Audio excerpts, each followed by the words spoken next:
ต่อไปแมนมีคำถามว่าวัตถุก้อนหนึ่ง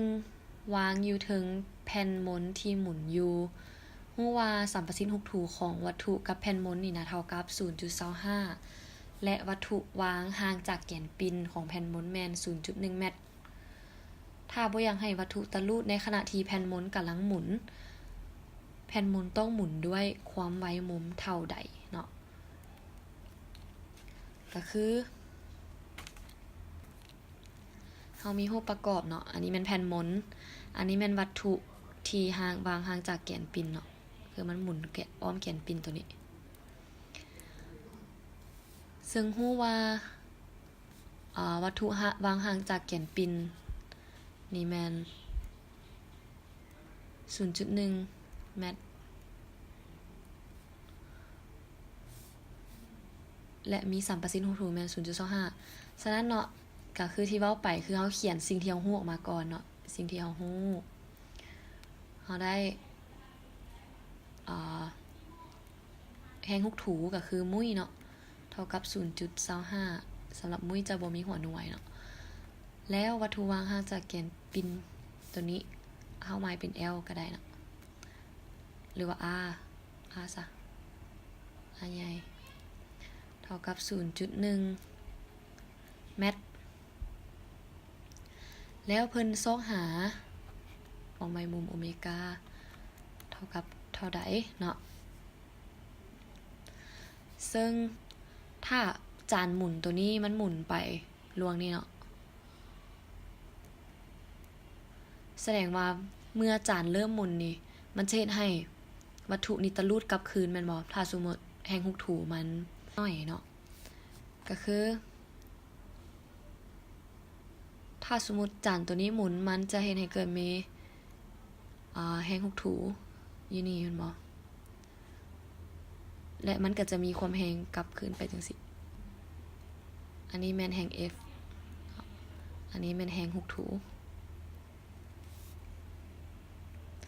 แล้วย้อนกลับไปหากฎเกณฑ์ที่1ของนิวตันเนาะถ้าสมมุติว่าบ่อยากให้วัตถุตะลูดก็หมายถึงว่าบ่อยากให้วัตถุเหน่งติงเนาะอยากให้วัตถุมันอยู่คงที่นี่นะต้องเฮ็ดให้ผลบวกของความแรงทั้งหมดเท่ากับ0แม่นบ่เครื่องหมายซิกมาของความแรงนี่หมายถึงผลบวกของความแรงทุกๆความแรงเนี่ยเนาะมันจะมีจักแรงก็เอามาบวกอยู่ในนี้จะต้องเท่ากับ0ซึ่งอยู่นี่มันมีแฮงอย่างแน่ถ้าสมมติมันหมุนไปมันจะมีแฮง F อยู่นี่เนาะแล้วมันจะรูดกลับมันก็จะมีแฮงแฮง6ถู F น้อยเนาะฉะนั้นเฮามี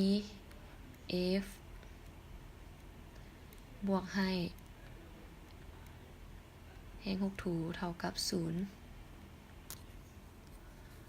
เฮาใส่เวกเตอร์ฉะนั้นมันยังพอได้บอกทิศมันเนาะว่ามันบวกหรือว่ามันลบถ้าสมมุติเฮาเอาเวกเตอร์ออกเฮาจะเห็นว่า F นี่กับ F แฮง6ถูนี่มันมีทิศตรงกันข้ามกันเนาะแล้วแฮง F นี่เป็นบวกแฮง6ถูก็จะเป็นลบเท่ากับ0ฉะนั้นเฮาได้แฮง F เท่ากับแฮง6ถูแม่นบ่ปีนแฮง6ถูมาทางนี้แล้วแฮง F นี่นะเท่ากับเท่าใดอยู่ในกฎเกณฑ์2ของนิวตันเนาะแฮง F นี่จะเท่ากับ m a แม่นบ่แล้วแฮง6ถูเด้มุ้ย mg แม่นบ่ m กับ m ขัดกันเลยเฮาได้ a เท่ากับมุ้ย g แล้ว a นี่นะกับโอเมก้านี่มันเกี่ยวข้องกันจังได๋มันเคยมีสูตรที่ว่าเกี่ยวข้องกันบ่เนาะก็คือมันจะมีอยู่สูตรนึงแม่นความเร็งนี่นะจะเท่ากับความไวมุมกำลัง2คูณให้ r ซึ่งเฮาจะสามารถเอาตัวนี้ไปแทนใส่บอนความเร็งตัวนี้ได้เลยก็คือโอเมก้ากำลัง2คูณให้ r จะเท่ากับมุ้ย g เนาะแล้วเฮาสามารถถอนเอาโอเมก้าได้ก็คือจะเท่ากับมุ้ย g หารให้ เป็นบ่โอเมก้ากำลัง2จะเท่ากับมุย g จากคูณมาเป็นหาร แล้วจากกำลัง2ย้ายมาฝั่งนี้จะเป็นหยังเป็น5คัน2แม่นบ่ฉะนั้น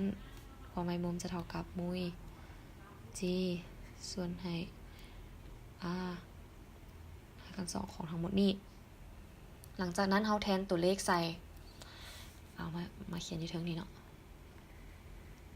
เฮาแทนตัวเลขใส่โอเมก้าเท่ากับ5คัน2ของมุยแมน 0.25 คูณให้ g แมน